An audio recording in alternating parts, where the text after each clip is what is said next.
오늘은 조금 답답한 주제일 수도 있는데요. 주제가 바로 코로나로 누가 돈을 벌었나입니다. 놀라지 마십시오. 이제부터는 제가 말씀드리는 돈의 단위가 가름하기 힘들 겁니다. 억 단위가 아니니까요. 바로 조 단위입니다. 여러분 1조로 무엇을 할 수 있을까요? 상상하기 힘드시죠? 그런데 바로 어떤 회사는 한 해 매출만으로 97조를 찍어버리기도 합니다.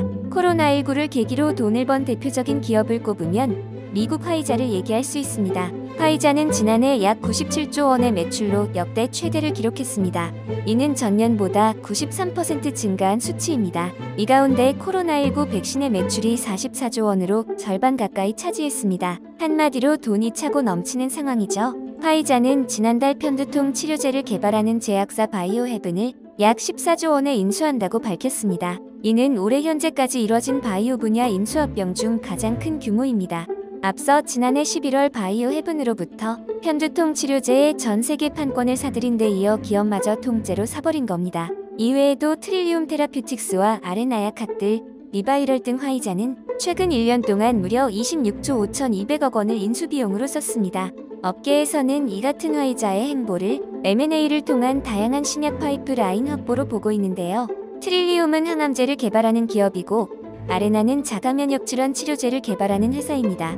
사실 이 M&A는 다국적 제약사에 있어서는 흔히 있는 일인데요. 브리스톨 마이어스 스퀴브 BMS는 미국 항암제 전문 기업 터닝포인트 테라퓨틱스를 5조 1천억 원에 인수하기로 했습니다. BMS는 터닝포인트의 최종 종가의 122%의 프리미엄을 얹어 인수하기로 했는데요. BMS의 터닝포인트 인수는 항암제 신약 부문을 강화하기 위해서라는 해석입니다. 터닝포인트는 폐암 등을 겨냥한 신약 후보 물질로 임상 이상을 진행하고 있습니다. 이외에도 크고 작은 인수합병이 이뤄지는 상황입니다. 지난해 글로벌 제약기업과 바이오 기업의 인수합병 사례는 30건에 좀 넘었고요. 올해도 지난달까지 6건의 거래가 성사됐습니다.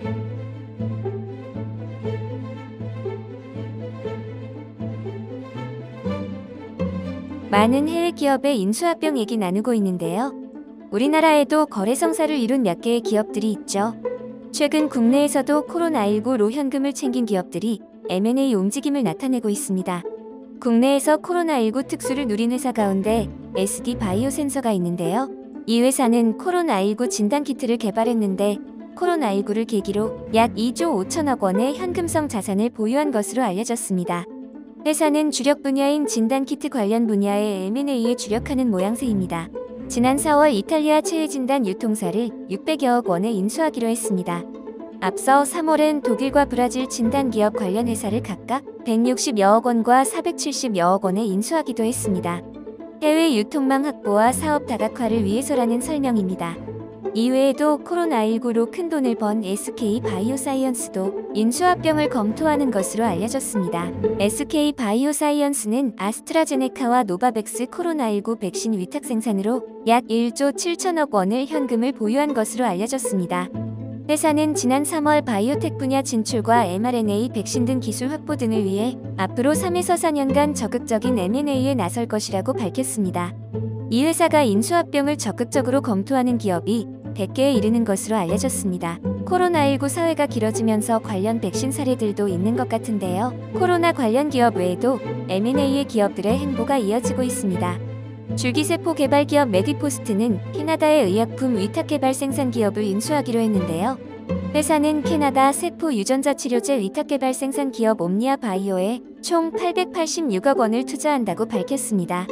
세포치료제 전문 기업 CG 셀은 GC와 900여억 원을 들여 미국 세포 유전자 치료제 위탁 개발 생산 기업인 바이오센트릭을 인수했습니다. 또 롯데그룹은 최근 바이오 분야 진출을 선언했는데요.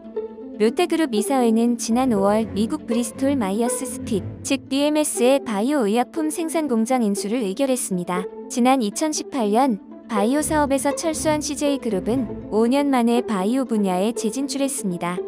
CJ제일제당은 지난해 7월 장내 미생물 전문 기업 철랩을 인수하고 올해 초 CJ 바이오사이언스를 출범시켰습니다. 바이오 기업 간 인수합병이 활발히 이뤄지고 있는 셈인데요. 어떤 이유일까요? 바로 우선 사업 다각화로 볼 수 있을 것 같습니다. 앞서 설명한 화이자나 BMS의 경우가 대표적인데요. 풍부한 자금력을 바탕으로 유망 바이오 기업을 사들여 새로운 신약을 확보하는 전략입니다. 이외에도 M&A는 바이오 분야의 특성을 고려할 때 매우 유용한 전략으로 읽을 수 있는데요. 주지하다시피 신약 개발은 통상 10년 이상의 긴 기간과 1조 원 이상의 막대한 비용이 듭니다. 이렇게 엄청난 돈과 시간을 투자해도 성공 확률은 1%가 채 안 됩니다. 이런 상황에서 바이오 기업이 신약 후보 물질 발굴에서부터 최종 단계인 FDA 승인까지 모든 과정을 다 한다고 하면 비용도 그렇고 부담이 이만저만 아니겠죠. 그런데 어떤 바이오 벤처가 유망 기술을 바탕으로 동물 실험 단계까지 신약 개발을 진행했다고 가정해 봅시다. 자금력이 있는 대형 바이오 기업이 이 벤처 기업을 인수하면 동물 시험 단계까지 기간과 비용을 절감할 수 있겠죠. 이런 이유 등으로 대형 바이오 기업이 중소 바이오 기업을 인수하는 겁니다. 기업을 통째로 사기가 부담스러우면 핵심 기술만 사는 경우도 있습니다. 대표적인 사례로는 코로나19 치료제를 세계 최초로 개발한 기업은 길리어드 사이언스입니다. 이 회사는 신종 플루 치료제인 타미플루를 개발해 떼돈을 번 회사인데요. 길리어드는 타미플루의 판매권은 스위스 제약사 로슈에 팔았죠. 매출액의 22% 정도를 로열티로 받는 조건인데요. 2008년 한 해에만 길리어드는 로슈로부터 1억 5,550만 달러에 달하는 로열티를 받았습니다. 저희가 앞서 바이오 위클리에서 최근 국내 바이오 투자가 씨가 마르고 있다고 소개해드렸는데요. 반면 일부 기업은 풍부한 자금력으로 인수합병에 나서는 아이러니한 상황입니다. 그동안 국내 바이오 벤처가 대규모 자금을 확보하는 방법은 사실상 코스닥 상장이 유일했습니다. 바이오 벤처가 임상시험을 진행한다고 가정할 때 상장을 통해 대규모로 자금을 모집하지 않으면 힘들거든요.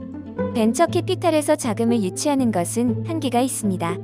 이런 상황에서 바이오 벤처가 상장을 하지 못할 경우 인수합병이 하나의 솔루션이 될 수 있다고 전문가들은 조언하고 있습니다. 외국 기업은 M&A를 통해 기업을 팔고 자금을 조달해서 또 다른 기술을 개발하는 형태로 합니다. 상장이 아니면 M&A 형태로 자금을 조달하는 방법이 있을 수 있고요.